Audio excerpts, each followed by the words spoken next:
हर खबर पर होगी आपकी पकड़। डाउनलोड कीजिए एबीपी लाइव ऐप।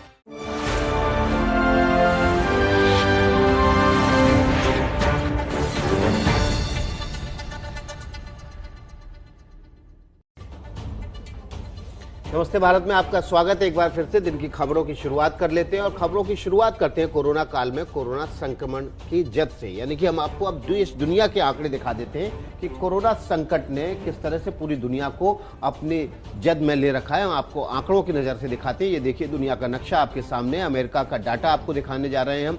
यहाँ पर 12,36,987 केस सामने आ चुके हैं। 72,241 लोगों की मौत हो चुकी है। स्पेन में देखिए 2,50,561 केस सामने आए हैं संक्रमण के और 28,000 लोगों की मौत हुई है। इटली में 2,13,013 केस हैं और 29,000 लोगों की मौत हुई है। फ्रांस में 1,70,551 केस हैं और 25,531 लोगों की मौत हो चुकी है। जर्मनी 1,67,000 केस हैं और 6,993 लोगों की मौत हो चुकी है अब तक। Britain 1,94,990 case, 29,427 case. सबसे ज्यादा मौतों वाला स्थान हो जाएगा, देश हो जाएगा ब्रिटेन अगले कुछ दिनों में, ऐसा लग रहा है जिस रफ्तार से केस बढ़ रहे हैं। और भारत में देखिए 46,711 केस हैं और अभी तक जो आंकड़ा है उसके मुताबिक 1500 के आसपास मौत हुई है। ये देखिए आपको दिल्ली में 4,889 अभी तक मरीज सामने आए हैं। 14,541 सबसे ज्यादा महाराष्ट्र में मरीज हैं, इसमें से 10,000 से ऊपर 11,000 के आसपास अकेले मुंबई में। गुजरात में 5,804 मरीज हैं, तमिलनाडु में 3,550, तेलंगाना में 1,085 और तेलंगाना में 29 मई तक लॉकडाउन बढ़ा भी दिया गया है। ठीक हुए मरीज 13,161 हैं और कुल मौतें 1,583 अब तक हो चुकी हैं। तो ये हमने आपको देश दुनिया की ओवरऑल पिक्चर सामने रखी कि कोरोना संक्रमण से किस तरह से पूरी देश और दुनिया जूझ रहे हैं। देखिए कोशिश हमारी ये होती है कि दिन की शुरुआत में ही आंकड़ों की नजर से न सिर्फ भारत बल्कि दुनिया भर की स्थिति आपके सामने हम रख दें। लेकिन एक और स्थिति है भारत की जिसकी दुनिया भर में हो रही है तारीफ। एक बार फिर से कोरोना की जंग में प्रधानमंत्री मोदी की दुनिया भर में तारीफ हो रही है। ऑस्ट्रेलिया के राजदूत ने पीएम मोदी को कोरोना के खिलाफ जंग में महामानव कहा, यानी सुपर ह्यूमन। जी हाँ, ये लोगों के आत्मसंयम और सरकार की कोशिशों का ही नतीजा है कि देश में कोरोना का अभी कोई विस्फोट नहीं हुआ। देखिए ये रिपोर्ट हम आपको दिखाने जा रहे हैं कि क्यों प्रधानमंत्री नरेंद्र मोदी को सुपर ह्यूमन कहा जा रहा है। कोरोना के खिलाफ लड़ाई में पूरी दुनिया प्रधानमंत्री मोदी की मुरीद हो गई है।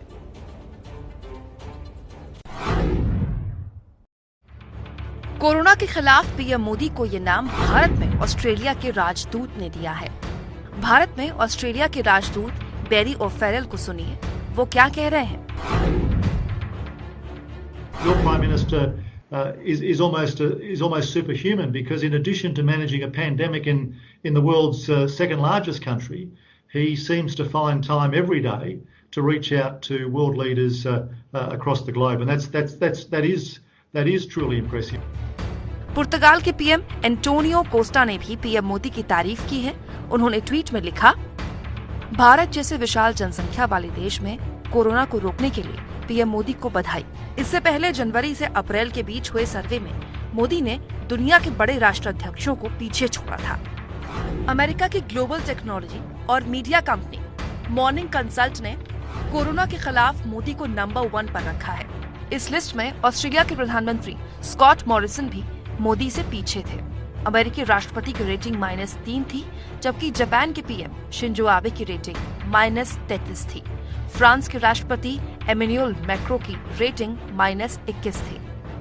प्रधानमंत्री मोदी ने सही समय पर बड़े फैसले लिए, जिससे संक्रमण को रोकने और कोरोना से लड़ने में मदद मिली। राष्ट्रीय लॉकडाउन का ऐलान, सामाजिक दूरी को बढ़ावा देने का मंत्र, लोगों में जागरूकता फैलाने की मुहिम, गरीबों के लिए आर्थिक पैकेज का ऐलान।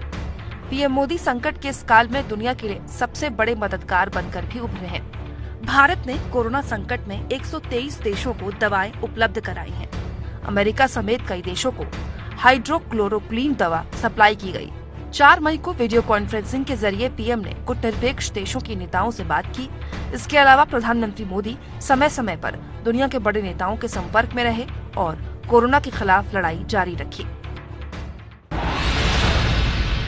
पूरी दुनिया जानना चाहती है कि कोरोना के खिलाफ वैक्सीन कब बनेगी। अच्छी खबर यह है कि देश में भी जल्द ही कोरोना वैक्सीन का ट्रायल शुरू हो सकता है। देखिए अच्छी खबर हम सुबह सुबह आपके लिए लेके आए हैं। और कोरोना के लिए वैक्सीन का ट्रायल होगा, वहीं कोरोना के खिलाफ जंग में केंद्र से लेकर राज्य सरकार पूरी मुस्तैदी से लगी है। मुझे लगता है विकास, कोरोना काल में इस संकट में जो सबसे बड़ी पूंजी हमारी है वो यही है कि हमारे फेडरल सिस्टम को मजबूती मिली है। रिपोर्ट देखिए कि कोरोना से जंग में किस तरह से देश का हर राज्य कर रहा है तैयारी। दुनिया के कई मुल्कों में कोरोना वैक्सीन पर काम हो रहा है।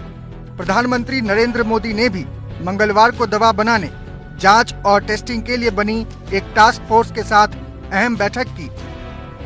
प्रधानमंत्री ने दवा बनाने की दिशा में प्रगति की जानकारी ली, बीमारी की जानकारी समय पर पाने और तेजी से जांच को लेकर उठाए जाने वाले कदमों पर भी सुझाव मांगे। प्रधानमंत्री ने सरकार की तरफ से हर मदद का भरोसा दिया।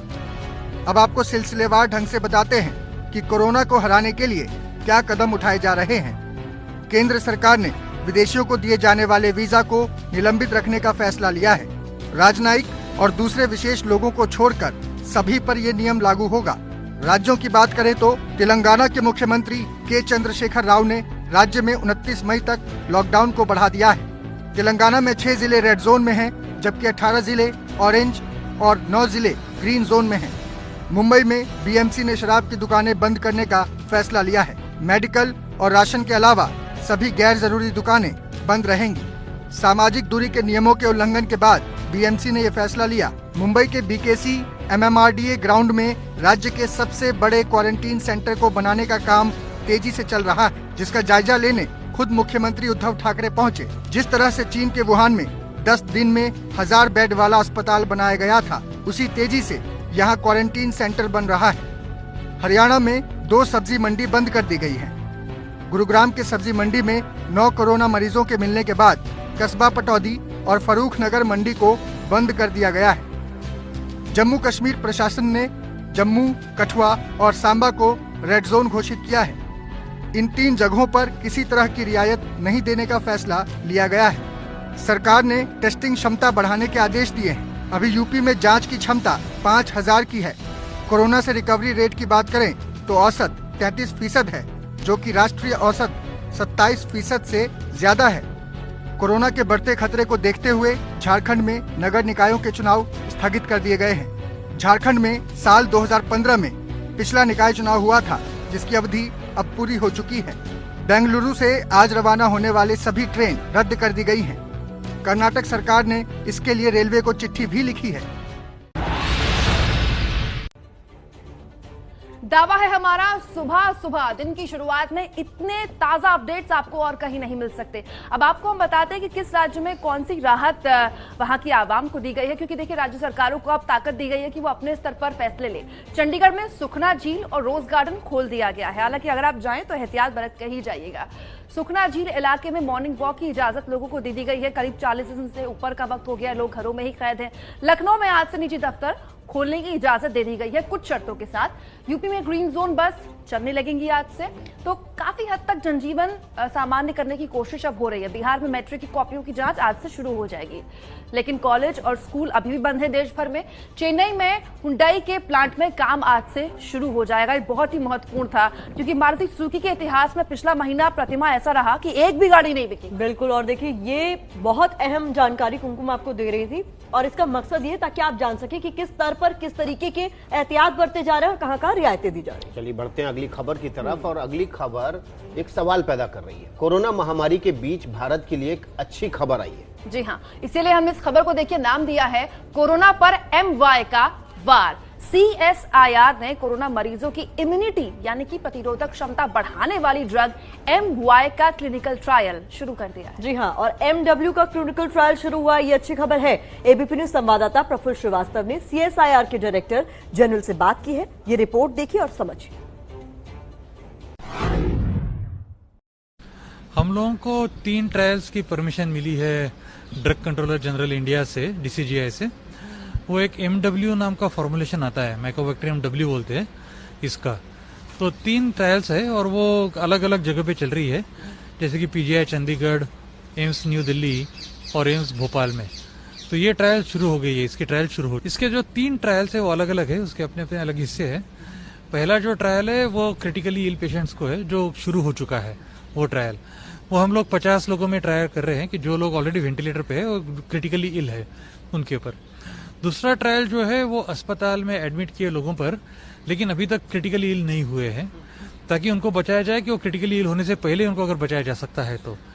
और तीसरा ट्रायल जो है वो हेल्दी लोग है लेकिन कॉन्टैक्ट है, जिनको कॉन्टैक्ट के आसपास जिन लोगों को कोरोना ऑलरेडी हो चुका है तो वो हाई रिस्क कॉन्टैक्ट है, इसलिए उनको भी ट्रायल कर रहे हैं हम लोग। इससे इम्यूनिटी बूस्ट होती है कि सेप्सिस में ऐसे दिखाया गया था कि इसमें बॉडी की इम्यूनिटी जो है 2 अलग अलग आर्म्स होते हैं, जैसे TH1 और TH2 सेल्स होते हैं बॉडी में, उसमें TH1 को बूस्ट होता है, TH2 को थोड़ा दबाता है। तो यही है कि हमारे अपने शरीर को अगर इम्यूनिटी बूस्ट कराएं तो उससे हो सकता है कि हमारा शरीर ही खुद अपने आप फाइट कर लेगा कोरोना के साथ।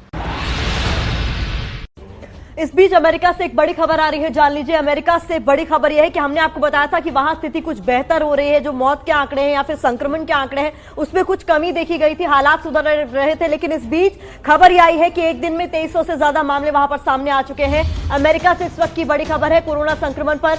यह बड़ी खबर हम आपको दे रहे हैं कि हालात जो पहले सुधर रहे थे वो एक बार फिर से बदतर हो रहे हैं। 2300 से ज्यादा तो मौत हो चुकी है 24 घंटे में अमेरिका में, और ये हालात है। तो देखिए, एक दिन में 24,000 से ज्यादा मरीज भी सामने आए। एक दिन पहले ये खबर सामने आई थी कि वहां पर मरने वालों की तादाद भी घटी है और नए मरीज आने की तादाद भी घटी है, लेकिन एक दिन बाद 24 घंटे बाद ही ये जो परिणाम सामने आ रहे थे वो एकदम उलट हो गया। अमेरिका में 24 घंटे में 2300 से ज्यादा लोगों की मौत हुई है। जी, अब जो स्थिति अमेरिका की है उसको देखकर साफ लग रहा है कि 1 लाख मौत के आंकड़े का जो अनुमान लगाया गया था विकास, काफी हद तक अमेरिका लगता है कि बहुत जल्दी उसे छू लेगा और ये बहुत ही दुखद होगा।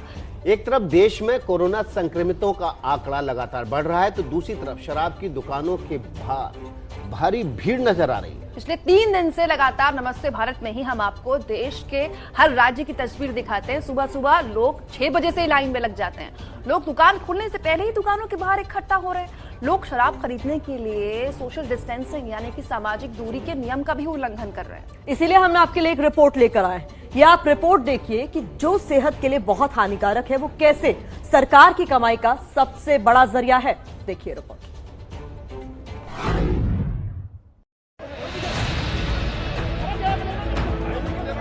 दिल्ली, मुंबई,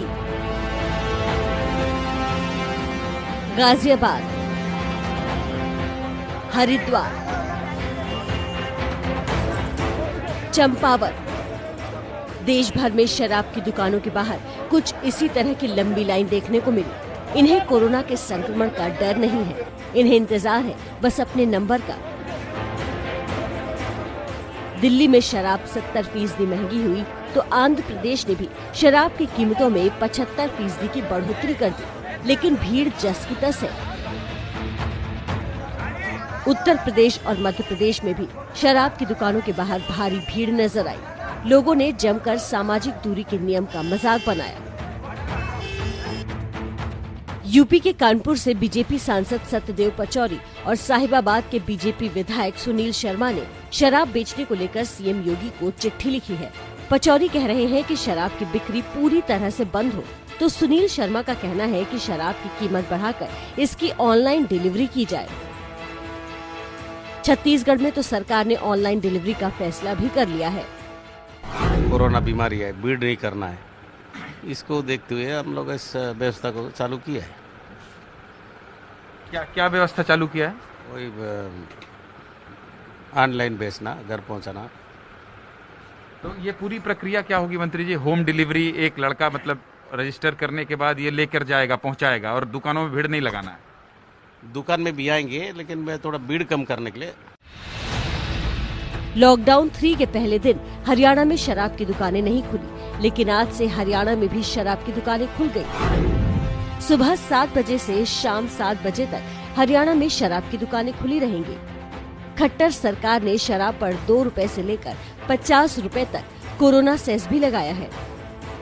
कोरोना काल में शराब की दुकानें खुल रही हैं, तो कई जगह विरोध भी हो रहा है। उत्तराखंड के वीरपुर में डुंडा गांव की महिलाओं ने शराब की दुकानें खोलने पर विरोध जताया। दारू जरूरी है, इस समय की राशन जरूरी है। हम यहाँ पे सरकारी भट्टी नहीं लगने देंगे क्योंकि हमारे बच्चे भी कर रहे हैं। हम इसका पुरजोर विरोध करेंगे। और रही है सरकारी ठेके की बात, तो हम कम से कम ये हमारी देवभूमि है, हम रेणुका मंदिर से कचड़ू मंदिर तक हम इसका पुरजोर विरोध करेंगे, इसको हम लगने नहीं देंगे। एक आंकड़े के मुताबिक देश में करीब 16 करोड़ लोग शराब पीते हैं। भारत में शराब का कारोबार 2.87 लाख करोड़ का है। राज्य सरकारों की कमाई का 20 से 30% हिस्सा इसी से आता है। भले राज्य सरकार का खजाना भरने में शराब की बड़ी भूमिका है, लेकिन अभी जो सबसे बड़ी चिंता है वो है कोरोना। ऐसे में जाम के जंजाल में फंसी बेकाबू भीड़ कोरोना संक्रमण की वजह न बन जाए, इसका भी ख्याल रखना जरूरी है।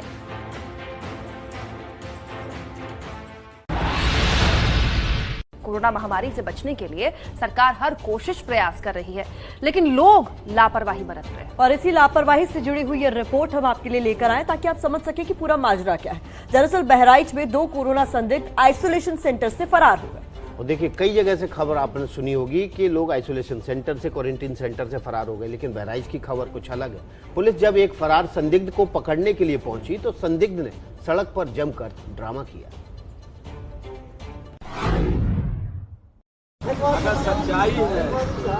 हाथ में पत्थर लेकर बीच सड़क पर ये अधेड़ ड्रामा कर रहा है।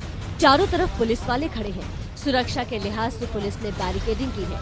कोरोना संक्रमण का खतरा है, लिहाजा पुलिस ने अधेड़ से थोड़ी दूरी भी बनाई हुई है। अधेड़ पर क्वारंटीन सेंटर से फरार होने और पुलिस के साथ हाथापाई करने का आरोप है। घटना उत्तर प्रदेश के बहराइच की है। बहराइच के मेडिकल कॉलेज में कोरोना मरीजों के लिए क्वारंटीन सेंटर बनाया गया है, जहां पर संदिग्धों को रखा गया था। बताया जा रहा है कि क्वारंटीन सेंटर से 2 लोग सफाई कर्मी से हाथापाई करने के बाद फरार हो गए। कोरोना संदिग्धों के फरार होने की खबर के बाद पुलिस ने तलाशी अभियान शुरू किया। गेट खोलते ही तुरंत ही एग्रेसिव हुए, भागने लगे और निकलने का प्रयास किया उन्होंने। बाहर निकल गए तो पुलिस वालों ने फिर उसको दौड़ा करके पकड़ा दोनों को और अंदर कर दिया गया है और उनके खिलाफ जो FIR के लिए कार्रवाई कर दी गई है। कड़ी मशक्कत के बाद पुलिस ने फरार संदिग्धों को पकड़कर क्वारंटीन में भेज दिया है। इस वक्त की एक बड़ी खबर आप जान लीजिए। जम्मू कश्मीर के पुलवामा में आतंकियों से एनकाउंटर चल रहा है। पुलवामा के शार पंपोर इलाके में 2 से 3 आतंकवादी घेर लिए गए हैं और यही इस वक्त की सबसे बड़ी खबर कि जम्मू कश्मीर में एक बार फिर से आतंकियों से मुठभेड़ जारी है।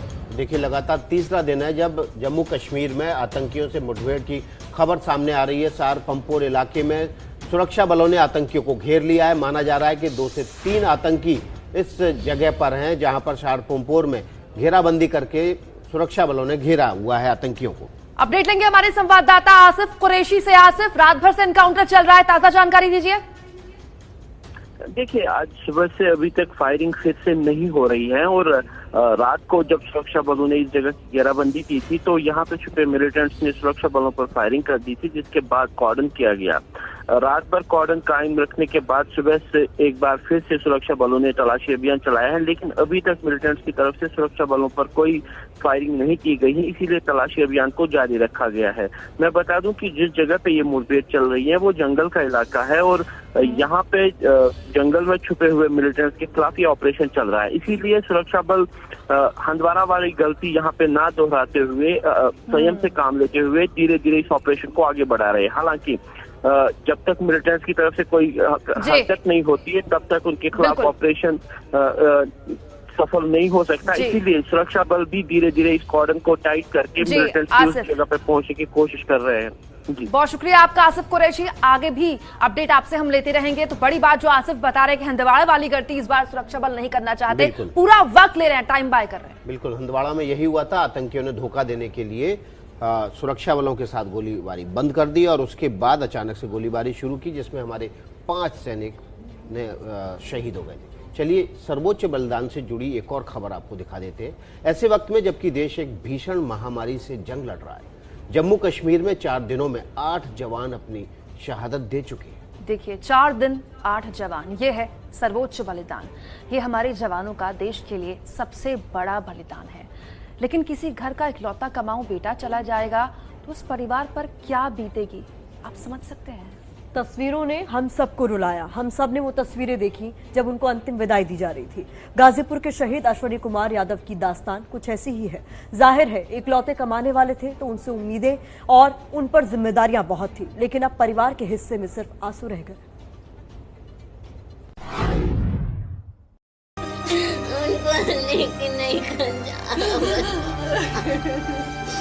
रोते नहीं, पापा आएंगे ना।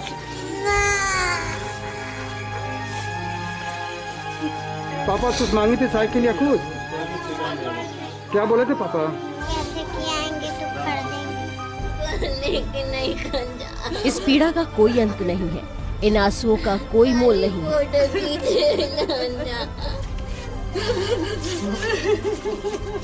यूपी के गाजीपुर के बभनौली गांव के इस परिवार के सारे सपने, बहुत सारी ख्वाहिशें और अनगिनत खुशियां एक पल में ही आंसुओं में बदल गई। रोते नहीं, पापा आएंगे ना। इस परिवार का इकलौता कमाऊ बेटा सीआरपीएफ का कांस्टेबल अश्वनी कुमार यादव सोमवार की शाम जम्मू कश्मीर के हंदवाड़ा में आतंकियों के हमले में शहीद हो गया। बताया गया था कि ड्यूटी से खत्म हो गई थी, अब ड्यूटी से जा रहे थे तब तक पीछे से फायरिंग हो गई। फायरिंग करने वाले कुछ पता चला कौन लोग थे? नहीं, भाग गए लोग। फोन पर आई वो शहादत की खबर कांस्टेबल अश्वनी कुमार यादव के परिवार की खुशियों पर एकाएक आपदा की तरह टूट पड़ी। पत्नी तब से बेसुध है। शहीद अश्वनी की कुछ ख्वाहिशें थी। बेटी को पढ़ा लिखा कर डॉक्टर बनाना चाहते थे, उसे साइकिल खरीद कर देना चाहते थे, लेकिन अब तो मानो इस परिवार की दुनिया ही उजड़ गई। कहते थे अपनी बेटी को हम डॉक्टर बनाएंगे और आएंगे तो उसको साइकिल खरीदेंगे और उसके नीचे मेरा नाम होगा कि मेरी बेटी डॉक्टर है। शहीद अश्वनी के शोक में डूबे परिवार को ढाढ़स बंधाने पूरा गांव उमड़ आया है। वो परिवार के इकलौते कमाऊ बेटे थे। लोग चाहते हैं कि बेटी को डॉक्टर बनाने का शहीद का सपना पूरा करने में सरकार मदद करे। सरकार से मुझे यही कहना है कि कम से कम उनकी जो इच्छा थी, तो अपने बीबी से, अपने बेटियों से कहते थे कि मेरा बेटी डॉक्टर बनेगी, इसको मैं डॉक्टर बनाऊंगा, क्योंकि मेरे नाम के आगे उस बेटी का नाम जुड़े। तो मैं सरकार से चाहूंगा कि कम से कम इस परिवार को इतनी मदद करें, इस परिवार में एक नौकरी दें और उनकी बीबी को एक समुचित व्यवस्था करें ताकि अपने बिटिया को पढ़ा सके और डॉक्टर बना सके। शहीद अश्वनी सीआरपीएफ के वो तीसरे शहीद हैं जिन्होंने सोमवार को हंदवाड़ा में हुए आतंकी हमले में अपना सर्वोच्च बलिदान दिया। उनके भाई कह रहे हैं कि उन्हें भी देश सेवा का मौका मिले ताकि वो अपने शहीद भाई का बदला ले सके। हमें भी सेवा का अवसर मिलेगा तो हम भी बदला लेंगे। जी तो हम जाएंगे, बिल्कुल तैयार हैं, बदला लेने के लिए हम तैयार हैं। इस घर का इकलौता कमाऊ बेटा चला गया। अब सबसे बड़ी चुनौती ये है कि शहीद अश्वनी के इन अबोध बच्चों को ढाढ़स कैसे बंधाएं, कैसे समझाएं कि इस मासूम उम्र में इनके सिर पर अब पिता का साया नहीं रहा। रोते नहीं, पापा आएंगे ना।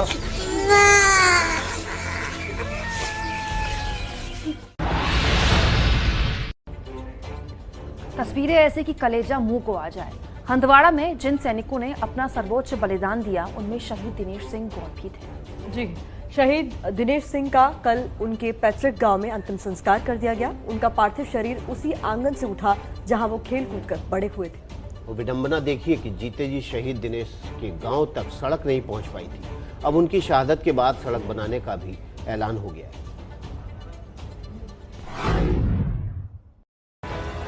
ताबूत में तिरंगे में लिपटा शहीद दिनेश सिंह का पार्थिव शरीर अंतिम दर्शन के बाद उनके घर के आंगन से क्या उठा, उस योद्धा के लिए नारे गूंजने लगे और फूल बरसाए गए।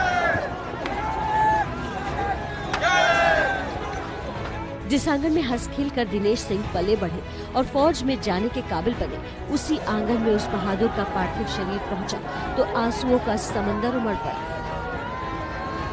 उत्तराखंड के अल्मोड़ा के शहीद लांस नायक दिनेश 25 बरस की छोटी सी उम्र में देश पर कुर्बान हो गए और अपने पीछे छोड़ गए अपना रोता बिलखता हुआ परिवार और आंसुओं के सैलाब में डूबा हुआ पूरा गांव।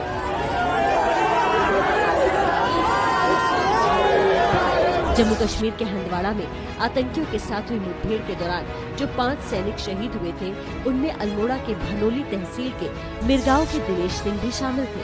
शहीद दिनेश कर्नल आशुतोष शर्मा और मेजर अनुज के साथ कंधे से कंधा मिलाकर आतंकियों से अंतिम दम तक मुकाबला करते रहे। उनका शव 2 दिन बाद उनके गांव पहुंचा और पूरे सैन्य सम्मान के साथ उनका अंतिम संस्कार किया गया। रामेश्वर घाट पर सेना की टुकड़ी ने अपने जाबाज सिपाही को आखिरी सलामी दी। शहीद लांस नायक दिनेश सिंह एक रिटायर्ड फौजी के इकलौते बेटे थे। उनकी 2 बहनें हैं जो शादीशुदा हैं। वो अपने परिवार के माता पिता के इकलौते बेटे थे। निश्चित रूप से सरकार उनके लिए जो भी सहायता दी जा सकती है मदद करेगी। जो भी उनके लिए उनके गांव तक जो सड़क मार्ग है उसको निर्माण के लिए उस मार्ग का नाम शहीद दिनेश सिंह के नाम पर हम यह कोशिश करेंगे। हम जिसको हम सार्थक देंगे। उत्तराखंड सरकार सड़क मार्ग का नाम शहीद दिनेश सिंह के नाम पर रखने जा रही है, लेकिन दिनेश सिंह जितना बड़ा बलिदान दे गए हैं वो तो पूरे देश के दिल में बस गए हैं।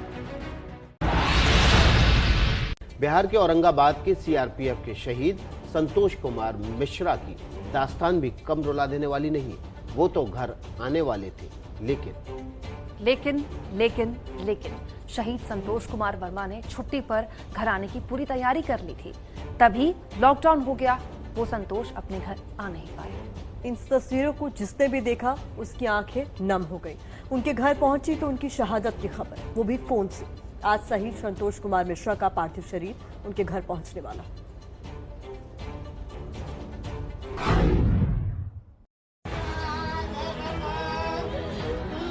पत्नी बेसुध पड़ी है, छोटा भाई खुद को संभाल नहीं पा रहा है। चाचा इस कदर सदमे में है कि शब्द नहीं निकल पा रहे हैं।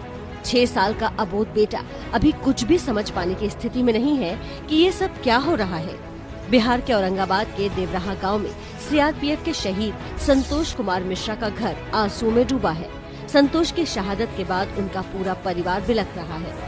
जम्मू कश्मीर के हंदवाड़ा में सोमवार की शाम आतंकियों ने सीआरपीएफ की जिस पेट्रोलिंग पार्टी पर हमला किया था, उसमें 52वीं बटालियन के कांस्टेबल संतोष कुमार मिश्रा भी थे।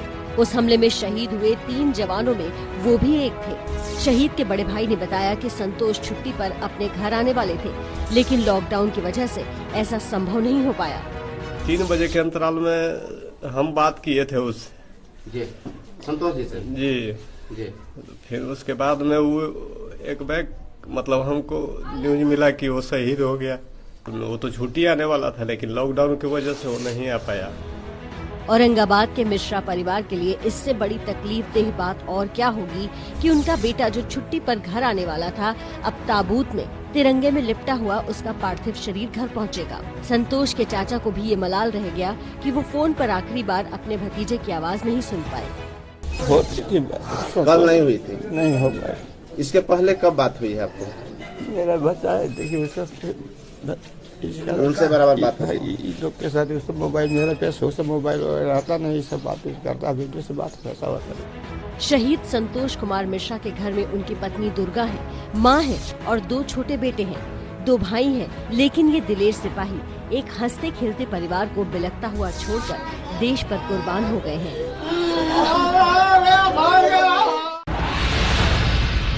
बिल्कुल अलग तरह की, बिल्कुल अलहदा खबर आपके लिए हम लेकर आए हैं। राजस्थान के जोधपुर में घर घर दूध पहुंचाने के लिए मिल्क गन तैयार की जा रही है। खबर आपको हैरान करेगी, लेकिन देखिए कितनी अच्छी खबर हम आपके लिए चुन के लाए। जुगाड़ से बनाई गई मिल्क गन सोशल मीडिया पर क्योंकि बहुत ज्यादा चर्चा में है। तो देखिए, सोशल मीडिया में जो चीजें चर्चा में होती हैं उनकी खबरें हम बनाते हैं, दिखाते भी हैं, लेकिन वेरीफाई करते हैं। अगर आपने ये मिल्क गन अब तक नहीं देखी है तो कोई बात नहीं, अब देख लीजिए। जुगाड़ वाले मिल्क गन की पूरी कहानी भी समझ लीजिए।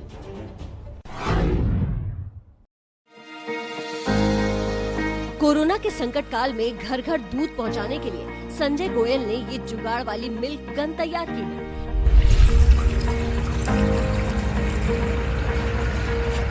तस्वीरें राजस्थान में जोधपुर के करणपुरी इलाके की हैं। दूध विक्रेता ने अपनी बाइक पर लकड़ी की एक लंबी फट्टी लगाई है और उसके नीचे से पाइप जा रहा है। संजय ने बोतल को काट कर कीप बनाई है, जिससे वो दूध डाल रहे हैं और पाइप के जरिए दूध सीधे लोगों के बर्तन में जा रहा है। सोशल डिस्टेंसिंग का पालन भी हो रहा है और दूध पर हाथ भी नहीं लग रहे। कि हम किसी के दूध देते हैं, किसी के पास नहीं आते। ये लगाने से क्या होता है, कस्टमर भी हमारे इतना दूर रहते हैं और इसके बीच में ये गैप आ जाता है। यहाँ से हम दूध डालेंगे, कस्टमर इतना दूर से दूध लेगा, ना हमारे संपर्क में आएगा, ना हम उनके संपर्क। संजय गोयल की ये मिल्क गन वाला जुगाड़ अब वायरल हो रहा है और इलाके के लोग इस दूध वाले की पहल की जमकर तारीफ कर रहे हैं। एक और अहम खबर अमेरिका से। पेंसिल्वेनिया में पिट्सबर्ग में एयरपोर्ट पर ऐसे रोबोट को फ्लोर की साफ सफाई के काम पर लगाया जा रहा है, जो अल्ट्रा वायलेट तकनीक पर काम करता है। और देखिए ये रोबोट किस तरह से काम करता है, ये हम आपको आगे दिखाएंगे। इस तकनीक की मदद से एयरपोर्ट की सफाई के काम पर लगाया जाने वाला है। ये अमेरिका का पहला रोबोट होगा। तस्वीरों में आप ये देख पा रहे हैं। ये रोबोट अल्ट्रा वायलेट किरणों की मदद से कीटाणुओं का नाश कर रहा है। कोरोना के खिलाफ लड़ाई में इस रोबोट में बहुत मदद इसलिए मिलेगी क्योंकि देखिए सारा काम रोबोट करेगा, तो इंसान से इंसान का कोई कांटेक्ट नहीं होगा। और जो काम रोबोट कर रहा है वो इस दौर में सबसे मुश्किल है, यानी कि सफाई का। सीधा किसी इंसान के किसी गंदगी के कांटेक्ट में न आने की वजह से वो इंसान भी बचेगा और न जाने कितने लोग बचेंगे। Kumkum, I think this is the future. हम लोग आगे यही देखने वाले हैं कि जब मॉल्स और दुकानें तमाम खुलेंगी तो हमें इसी तरीके की साफ सफाई वाले रोबोट्स की जरूरत पड़ने वाली है, क्योंकि पब्लिक प्लेसेस को सबसे ज्यादा जरूरत रहेगी सैनिटाइज करने की। और हमें लगता है कि आगे इस तरह के पब्लिक प्लेसेस पर जाने के लिए अपॉइंटमेंट भी लेने पड़ेंगे। आर्टिफिशियल इंटेलिजेंस जो कहा गया है कि भविष्य है, मुझे लगता है कि इंसान को इसी तरीके से रिप्लेस कर देगी टेक्नोलॉजी। तो वक्त तो चला है उन खास खबरों का जो हमारे रिपोर्टर्स आपके लिए खास तौर पर तैयार करके लाते हैं। और ये देखिए, जम्मू आप संघर्ष करो, अजय बाचलू आपके साथ हैं। अजय हमारे साथ जम्मू से जुड़ गए हैं, हम उनसे बात करेंगे, लेकिन उससे पहले अजय बाचलू ने जो रिपोर्ट हमें भेजी जम्मू से वो दिखा देते हैं। जम्मू में लॉकडाउन का तीसरा चरण शुरू होने के साथ ही कोरोना पॉजिटिव केस एक बार फिर से आने शुरू हो गए, जिसके बाद 3 जिलों में ऑरेंज जोन से वापस रेड जोन घोषित कर दिया गया। जी हाँ, इसीलिए अजय बाचलू की रिपोर्ट देखनी बहुत जरूरी है आपके लिए। अजय लगातार हमारे साथ लाइव बने हुए हैं। अजय आप बने रहिए, आपकी रिपोर्ट चले उससे पहले मैं आपको दर्शकों को एक रिपोर्ट दिखा दूं। वजह है कि मूवमेंट को इजाजत मिलने के साथ ही एक बार फिर खतरा बढ़ गया है। ऐसे में सरकार ने फिर से लॉकडाउन को बढ़ाने से रोकने के लिए कड़े कदम उठाने शुरू कर दिए हैं। और इसीलिए अजय बाचलू की ये रिपोर्ट जम्मू को बचाने के लिए है। हमारे इस खास कार्यक्रम जम्मू आप संघर्ष करो, अजय बाचलू आपके साथ है में देखिए ग्राउंड जीरो से उनकी यह खास रिपोर्ट। लॉकडाउन 3.0 शुरू होने के पहले दिन ही जम्मू कश्मीर प्रशासन ने एक बड़ा फैसला लिया है। इस फैसले के तहत पहले से घोषित जम्मू के 3 जिले जम्मू, सांबा और कठुआ, जिनको पहले ऑरेंज जोन में रखा था, अब उनको रेड जोन में कर दिया है। 2 दिन पहले तक जम्मू में 19 दिनों तक कोरोना का कोई मामला सामने नहीं आया था, जिसके बाद जम्मू समेत सांबा और कठुआ जिलों को ऑरेंज जोन घोषित किया गया था। लेकिन सांबा जिले में पिछले 2 दिनों में कोरोना के 3 मामले सामने आने के बाद प्रशासन ने तीनों जिलों को रेड जोन घोषित कर दिया। जम्मू के जिन जिलों को रेड जोन घोषित किया गया है, उनमें जम्मू जिले के अलावा कठुआ और सांबा जिले शामिल हैं। एक और बड़ी वजह ये भी बताई जा रही है कि जितने लोग भी बाहर से आ रहे हैं, चाहे वो मजदूर हो, श्रमिक हो या छात्र हो, वो बाहर से आ रहे हैं, तो वो जम्मू, सांबा और कठुआ से होते हुए भी अपने गृह जिलों में जा रहे हैं। तो इसके चलते भी संक्रमण फैलने का खतरा है। हमने अभी हाल ही में पंजाब में देखा कि किस तरह वहां श्रद्धालुओं जो कि बाहर फंसे हुए थे, वो जब वापस पंजाब में आए तो संक्रमण फैला है। तो शायद इसी से एक बड़ी नसीहत लेते हुए एहतियातन इन तीनों जिलों को वापस रेड जोन में डाला गया है। रेड जोन के अलावा जम्मू के रियासी, राजौरी, उधमपुर और रामबन जिलों को ऑरेंज जोन में रखा गया है। इसके साथ ही जम्मू में अन्य जिलों की स्थिति में कोई बदलाव नहीं किया गया है। केवल दूध, दही, फल, सब्जी, किराना, मीट और पोल्ट्री, मेडिकल स्टोर और स्टेशनरी की दुकानें खुलेंगी। इसके अलावा किसी और दुकान के खुलने को मंजूरी नहीं दी जाएगी। जम्मू में कोरोना को लेकर प्रशासन पूरी तरह से सतर्क नजर आ रहा है और नियमों को सख्ती से लागू करवाया जा रहा है। जम्मू की स्थिति आप देखिए, सुरक्षा कड़ी है। जम्मू कश्मीर पुलिस और के साथ साथ अर्धसैनिक बलों ने यहाँ मोर्चा संभाला हुआ है। सिर्फ जो जरूरी वस्तुओं की दुकानें हैं, चाहे वो किराना हो या चाहे वो हलवाई की दुकानें हो, वो खुली हुई हैं। बाकी पूरी दुकानें पूरी तरह से बंद है। यहाँ ये भी बता दूं कि पिछले 19 दिनों से जम्मू जिले में कोरोना का कोई भी मामला सामने नहीं आया है। कैमरामैन पवन चौधरी के साथ अजय वासले, बीपी न्यूज, जम्मू। सीधे लिए चलेंगे आपको अजय बाजलू के पास, जो कि लगातार हमारे साथ लाइव बने हुए हैं। अजय, सरकार ये भी चाहती है कि इकोनॉमिक एक्टिविटी भी चले, फिर ये भी चाहती है कि लॉकडाउन का कड़ाई से पालन हो। क्या आपको लगता है कि ये जो कदम आपकी रिपोर्ट में हमने देखे ये पर्याप्त हैं? जी देखिए, बिल्कुल पंजाब से सबक लेते हुए जम्मू कश्मीर सरकार ने कदम कोरोना को लेकर जो उठाए हैं वो बड़े फूंक फूंक कर उठाए हैं। क्योंकि अगर मैं जम्मू की बात करूं तो जम्मू में कोरोना से लड़ने के साथ साथ सरकार की प्राथमिकता यह भी है कि अर्थव्यवस्था को किसी तरीके से पटरी पर लाया जाए। एक तरफ जहां जम्मू, सांबा और कठुआ, जो कि 2 दिन पहले तक रेड जोन में थे, उनको ऑरेंज जोन में किया गया है, जिसकी सबसे बड़ी वजह यह बताई जा रही है कि जिस तरह से बाहरी राज्यों से, चाहे वो श्रमिक हो, चाहे वो छात्र हो या श्रद्धालु हो, वो वापस आ रहे हैं तो उनसे कहीं संक्रमण न फैले, इसके चलते जम्मू को रेड जोन किया गया है, कठुआ को रेड जोन किया गया है और सांबा को रेड जोन किया गया है। और साथ में ही शाम 7 बजे से सुबह 7 बजे तक कर्फ्यू लगा दिया गया है ताकि रात की मूवमेंट को रिस्ट्रिक्ट किया जाए। तो कहीं ना कहीं ये कदम संक्रमण को रोकने के लिए है। वहीं सरकार ने जम्मू कश्मीर में करीब 4500 जो बड़े उद्योग हैं उनमें से 1600 उद्योगों को चलने की इजाजत दी है। यानी कि आपकी अगली रिपोर्ट इन्हीं इंडस्ट्रीज पर है, तो मैं चाहूंगी उस पर हम सवाल पूछें अलग से, क्योंकि डिटेल जानना बहुत जरूरी है। तो आप हमारे साथ बने रहिए। पहले ये रिपोर्ट अपने दर्शकों को दिखा देते हैं। दरअसल कोरोना वायरस को हराने के लिए जरूरी लॉकडाउन के बीच अर्थव्यवस्था को पटरी पर लाने के लिए जम्मू कश्मीर सरकार ने एक बहुत बड़ा कदम उठाया है। तो देखिए ये कदम क्या है वो आपको जल्द से बता देते हैं। सरकार ने लॉकडाउन 3 में शुरू होने के साथ ही प्रदेश में बंद पड़े 4500 उद्योगों में से 1600 को सशर्त चलाने की अनुमति दे दी है।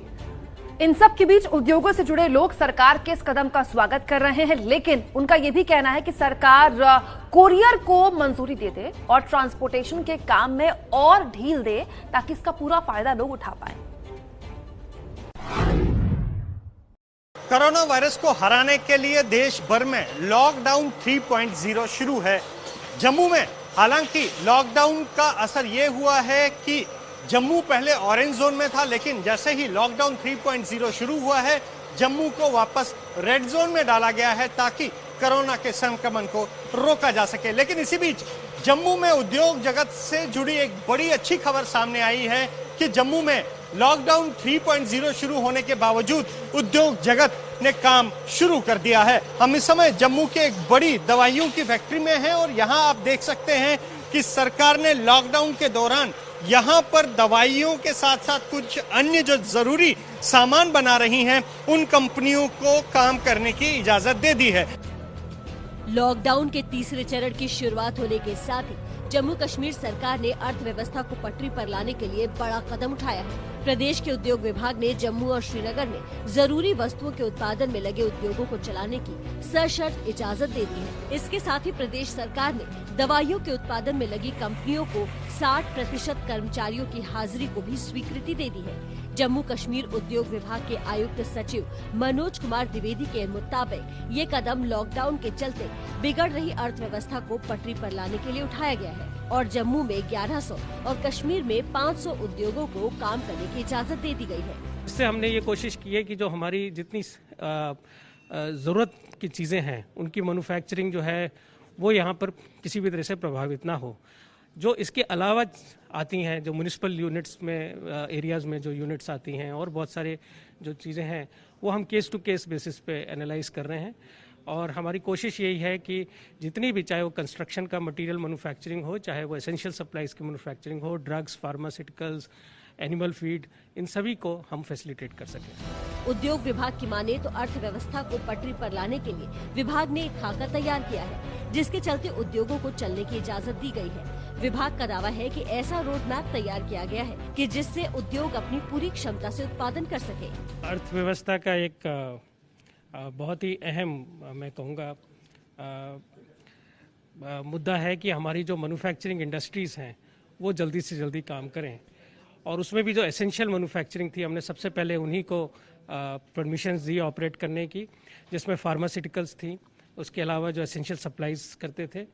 अब धीरे धीरे हमने जो नॉन एसेंशियल सप्लाईज में मैन्युफैक्चर करते हैं उनको भी परमिशन दी है। जम्मू कश्मीर राज्य में लगभग हमने 1600 यूनिट्स को काम करने की परमिशन दी है। जम्मू के खोले गए इन उद्योगों में सबसे अधिक दवाई के उत्पादन से जुड़े उद्योग हैं, जो सरकार के इस कदम से खुश हैं। उनका दावा है कि इस कदम से न केवल अर्थव्यवस्था को बढ़ावा मिलेगा, बल्कि जरूरी दवाइयों की मांग को भी पूरा किया जा सकेगा।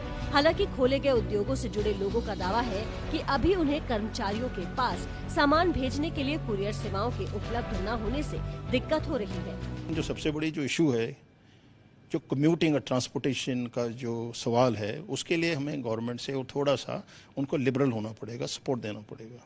जहाँ तक हमने SOPs बनाई हुई हैं सोशल डिस्टेंसेस के लिए, सैनिटाइजेशन के लिए, आपने देखा होगा हमारे प्लांट में हमने हर टाइप से कोशिश की है कि हम सोशल डिस्टेंस रखें ताकि हम बच सकें इस महामारी से। इसके साथ ही लघु उद्योग विभाग ने लघु उद्योगों से जुड़े लोगों को भी अपना काम शुरू करने की इजाजत दी है। जम्मू से अजय बाचलू की रिपोर्ट।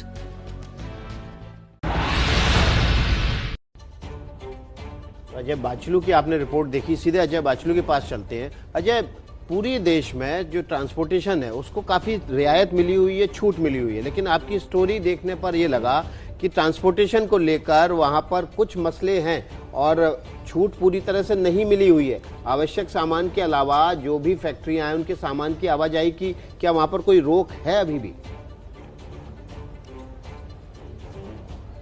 देखिए विकास, दो तरह की ट्रांसपोर्टेशन की बात इस स्टोरी में आपने गौर की होगी। एक ट्रांसपोर्टेशन तो वो जिससे जरूरी सामान आ रहा है या जो जरूरी सामान ट्रक फैक्ट्रीज में तैयार हो रहा है उसको वापस लेने की जहां तक बात है, तो उसके लिए सरकार ने करीब रोजाना करीब 1000 से 1200 ट्रक जो हैं वो जम्मू प्रदेश में एंटर होते हैं और यहां से वापस चले जाते हैं। तो वहां पर तो इन उद्योग जगत से जुड़े लोगों को कोई दिक्कत नहीं है। दिक्कत दरअसल इस बात की है कि जो उद्योग शुरू किए गए हैं वहां पर दो किस्म की जो कर्मचारियों की हाजिरी को परमिशन दी गई है। जो फार्मास्यूटिकल इंडस्ट्रीज है वहां पर 60% कर्मचारी जो हैं वो अपने दफ्तर तक जा सकते हैं, लेकिन यहां दिक्कत यह है जिन कर्मचारियों को दफ्तर तक जाना है उनको कम्यूटिंग की बहुत प्रॉब्लम आ रही है। उनके पास पासिस जो हैं वो प्रशासन द्वारा नहीं दिए गए हैं, तो उन पासिस की यहां बात हो रही है कि आपने उद्योग तो चला दिया, ठीक है, वहां पर आपने SOP ये लगा दी कि आप 60% जो है फार्मास्यूटिकल इंडस्ट्रीज में कर्मचारियों को बुला सकते हैं, लेकिन वो बुलाएंगे कैसे, कर्मचारी पहुंचेंगे कैसे, ये अपने आप में बड़ा सवाल है जिसके ऊपर अब उद्योग विभाग जो है वो विचार कर रहा है और अब ये कहा जा रहा है कि जल्दी ही उनको पासिस मिलेंगे। बिल्कुल। और अजय, उम्मीद है कि आपकी विस्तृत रिपोर्ट, बहुत ही शानदार रिपोर्ट आपने भेजी, उस प्रशासन के आंख भी खोलेगी कि कैसे आप व्यवहारिक फैसले लीजिए, ऐसे फैसले लीजिए जो जमीन पर उतरे तो लोगों के लिए मुश्किल ना पैदा करें। बहुत शुक्रिया आपका अजय तमाम जानकारी के लिए। अब आपको दिखाते हैं कोरोना को हराने के लिए कैसे जम्मू में लोग एक दूसरे के लिए मदद कर रहे हैं। जम्मू की ये तस्वीरें पूरे देश के लिए एक प्यार और अभिमान से भरा संदेश दे रही हैं। कोरोना संकट के दौरान जम्मू के गुज्जर नगर में मुस्लिम समुदाय के लोग यहाँ रहने वाले सभी जाति धर्म के लोगों की मदद के लिए आगे आए हैं। लोगों को दाल, चावल, आटा, साथ ही हरी सब्जियां भी दी जा रही हैं। राशन गुज्जर नगर के लोग दे रहे हैं, लेकिन ठीक ठाक दे रहे हैं। घर में पूछ के दे रहे हैं। हम यूपी से हैं, लेकिन हमें अभी तक किसी चीज की परेशानी नहीं आई। वो घर में आकर पूछते किसी चीज की जरूरत है तो अगर हम बोलते हैं तो ये हमें देते हैं। यहाँ हिंदू मुसलमान का सवाल नहीं है, यहाँ सब भाईचारा इतना है। मैं बहुत ही शुक्रगुजार हूँ। मदद देते समय ये नहीं सोचा जाता कि मदद पाने वाला शख्स किस धर्म या जाति का है। गुज्जर नगर इलाके में हिंदुओं के कुछ ही परिवार रहते हैं और ऐसे में इनकी हर जरूरत का ख्याल रखा जा रहा है। हमने हिंदू के लिए ज्यादा यहाँ रखा है क्योंकि हिंदू भाई जो हमारे भाई हैं यहाँ, आप इनके इंटरव्यू ले लें, हमने कंटिन्यू इनके साथ पूरा भाईचारा रखा है। यहाँ पे हिंदुस्तान में कुछ होता है या नहीं होता है, गुज्जर नगर में एक गुलदस्ता है हिंदू और मुसलमान का, ये हम टूटने नहीं देंगे। तो ये हिंदू भाई भी हमारे साथ यहाँ जुड़े हुए हैं, ये भी नहीं टूटने देंगे। जहाँ कोरोना संकट के बीच कुछ लोग देश में जाति और धर्म के नाम पर नफरत फैलाने की कोशिश कर रहे हैं, वहीं जम्मू के लोगों की ये कोशिशें दिल को सुकून देने वाली हैं। यहाँ पर आप देख सकते हैं पूरी सोशल डिस्टेंसिंग का ख्याल रखा गया है। पुलिस भी यहाँ पर लगातार जो है पूरी स्थिति पर नजर बनाए हुए हैं। तो भाईचारे की एक अनोखी तस्वीर, एक अनोखी मिसाल जम्मू से लॉकडाउन 3.0 के बीच। कैमरामैन पवन चौधरी के साथ अजय बाचलू, एबीपी न्यूज जम्मू। तब आपके पसंदीदा सेगमेंट का वक्त हो चला है। अच्छा सुनो, घर पर रहो। इंदौर से आज हमारे साथ आरजे अंजलि जुड़ गई है। अंजलि, बहुत बहुत स्वागत है आपका। कैसी है इंदौर की सुबह आज की? इंदौर की सुबह बहुत अच्छी है। माय फिल्म से मैं आरजे अंजलि और तहे दिल से आप सभी को नमस्कार करना चाहूंगी नमस्ते भारत में। और साथ ही साथ मैं नमस्ते करना चाहूंगी उन सभी सुपर वुमेन्स को जो हाउसवाइफ है, अभी घर का ख्याल रख रही हैं, और साथ ही साथ उन सुपर वुमेन्स को जो वर्क फ्रॉम होम तो कर ही रही हैं, साथ ही साथ वर्क एट होम यानी कि घर का काम भी कर रही हैं, तो उनको दिल से नमस्ते। तो अंजलि, इंदौर का मशहूर पोहा जलेबी आप मिस कर रहे हैं क्या? लॉकडाउन में तो पोहा जलेबी मिल नहीं पा रहा होगा आपको। वो मिल नहीं पा रहा जरूर बाहर का, बट घर में हम जरूर बना रहे हैं, क्योंकि घर में सारी चीजें हैं, पोहा है और जलेबी बनाने की सारी चीजें हैं, तो घर पे हम बना लेते हैं, सीख रहे हैं यूट्यूब के थ्रू। अंजलि, क्योंकि वक्त की कमी है मेरे पास, फिर भी आप तो कई कहानियां दर्शकों को अपने रेडियो में सुनाती हैं। कोई एक पॉजिटिव कहानी जिसकी शुरुआत देश करे ये सुनकर और इस लॉकडाउन में एकदम जोश से भर जाए। बिल्कुल, इंदौर का जो नजारा है वो अभी के टाइम में बहुत अच्छा है, बहुत पॉजिटिव है। और माय फिल्म जैसे कि कह रहा है कि बिना मिले साथ लड़े, और लॉकडाउन पीरियड में हर कोई अपनी जिंदगी को अलग अंदाज में अनलॉक कर रहा है। तो इंदौर में शाम के समय में अगर आप देखेंगे तो टेरेस पे बहुत सारे लोग यहाँ पर देखने को मिलते हैं जो कि एक्सरसाइज करते हैं, वॉक करते हैं अपनी फैमिली के साथ में।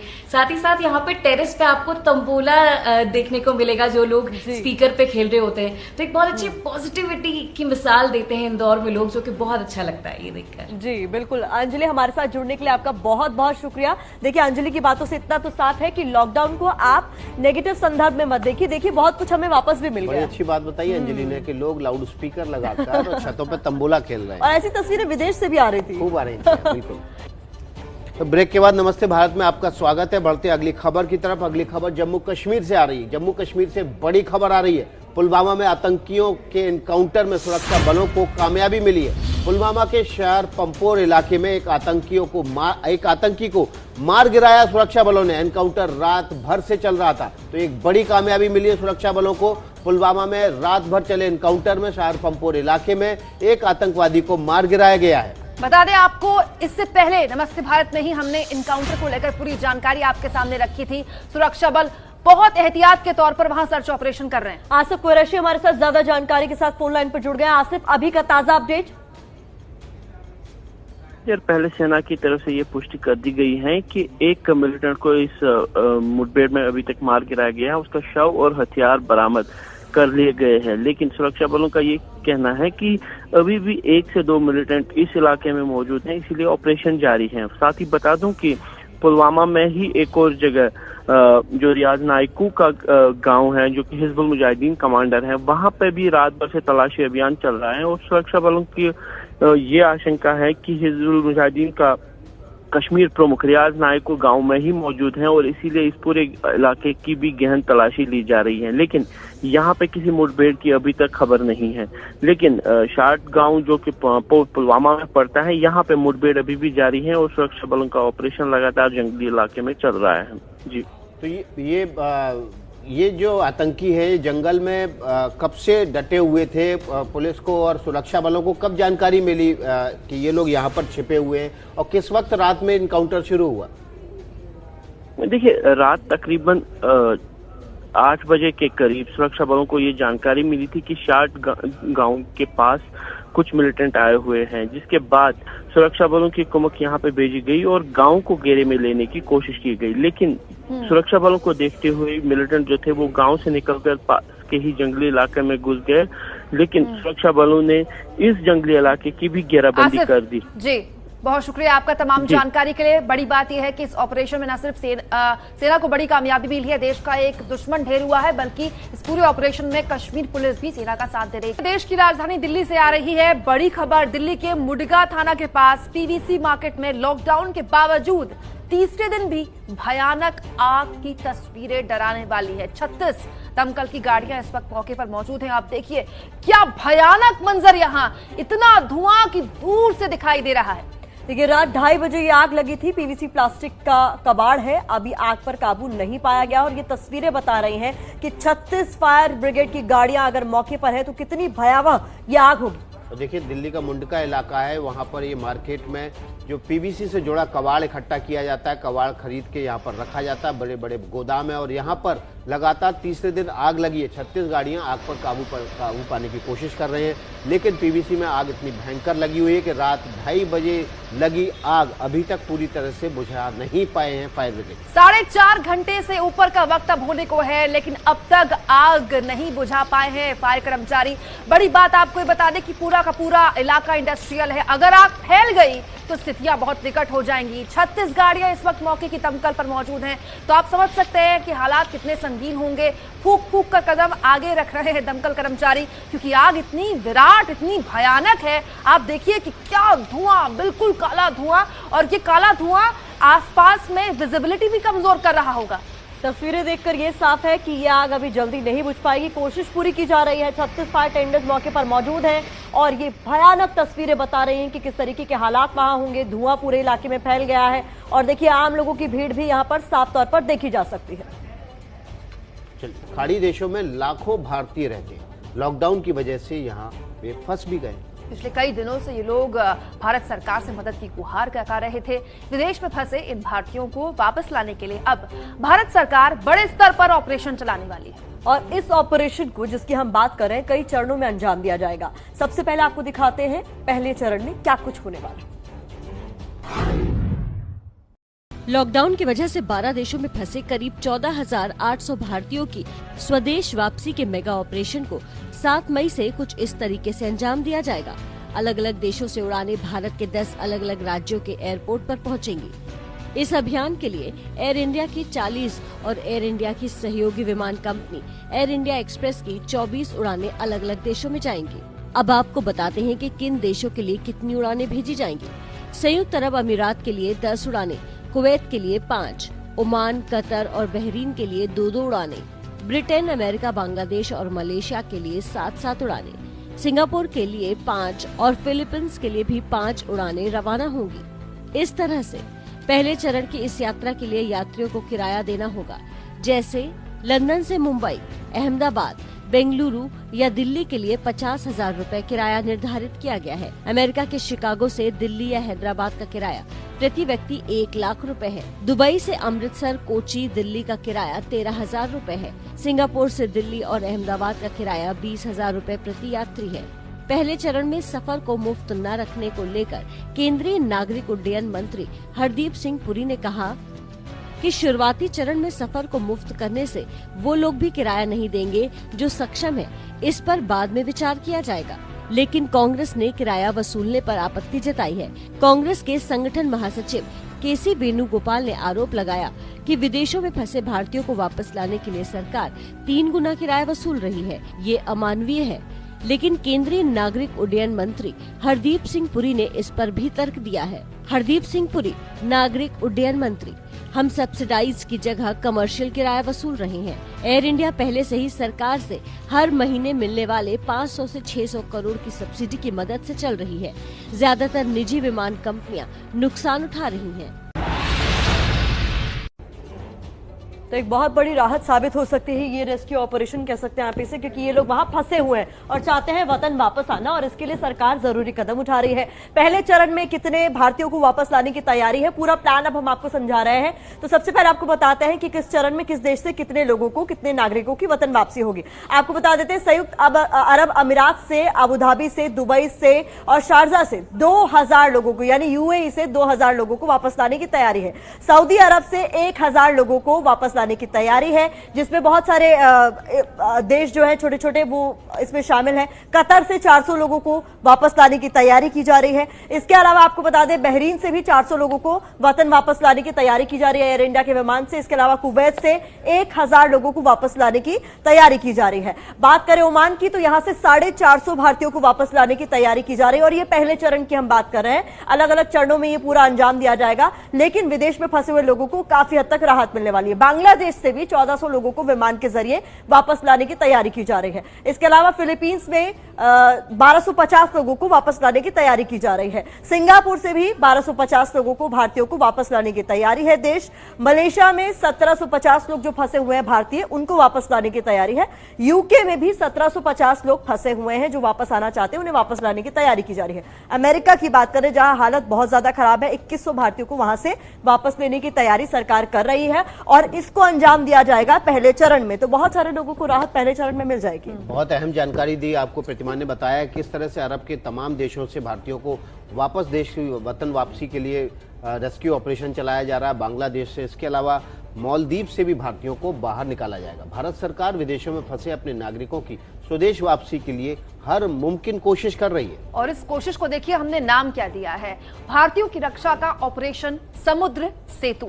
मालदीव में फंसे भारतीयों को स्वदेश लाने के लिए भारत सरकार 8 मई से एक ऑपरेशन चलाने वाली है। और बहुत अहम हो जाता है इस ऑपरेशन के बारे में आपको बताना, क्या है ये ऑपरेशन, कैसे इसे अंजाम दिया जाएगा। इन सारे सवालों का जवाब हमारी इस रिपोर्ट में आपको मिलेगा, इसे शेयर जरूर कीजिए।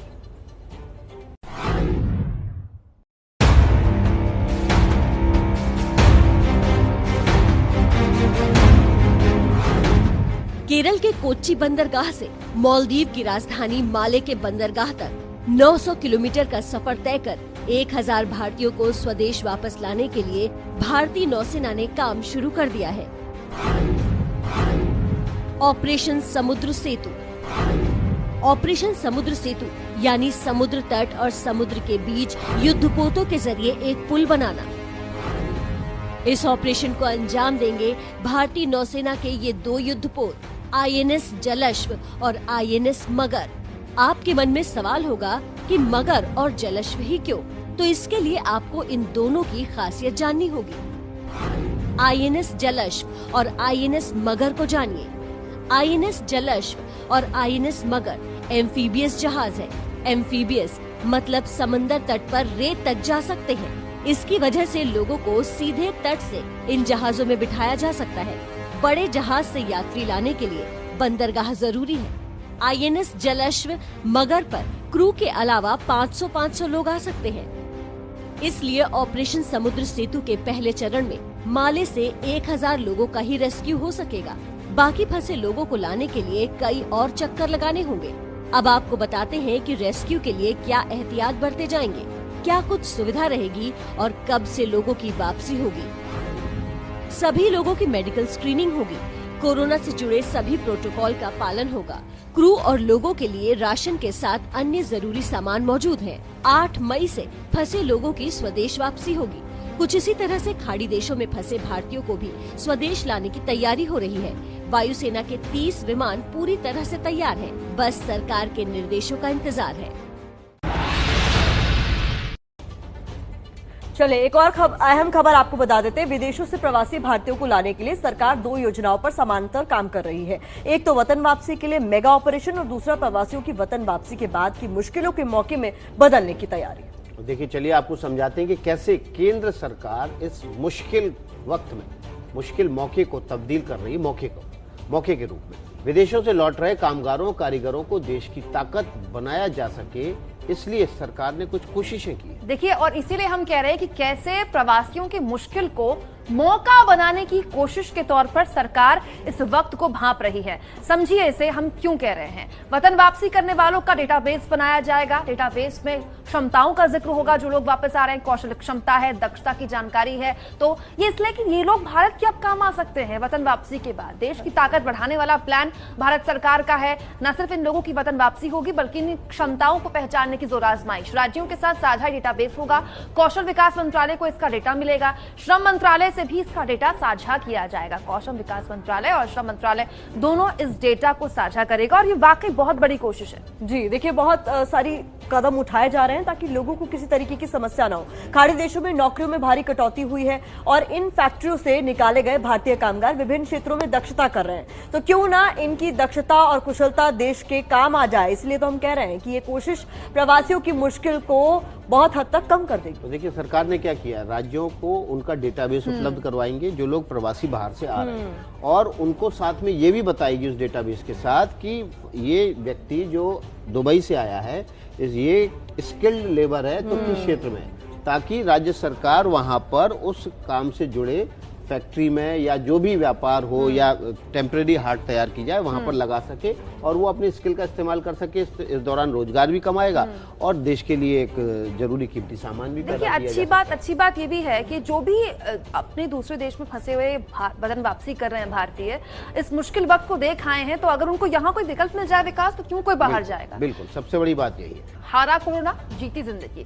नमस्ते भारत में वक्त है उस सेगमेंट का जिसमें हम उन कोरोना योद्धाओं की जुबानी आपको सुनाते हैं जो कोरोना के शिकार होकर सीधी लड़ाई जंग जीत कर लौटे हैं घर। और ये वो कोरोना वॉरियर्स कह लीजिए, वो हैं आखिर में कोरोना को मात देकर अपने घर बिल्कुल ठीक होकर लौट गए हैं। इन्हें आप भी सुनिए और कोरोना संकट काल में हिम्मत और पॉजिटिविटी बनाए रखिए।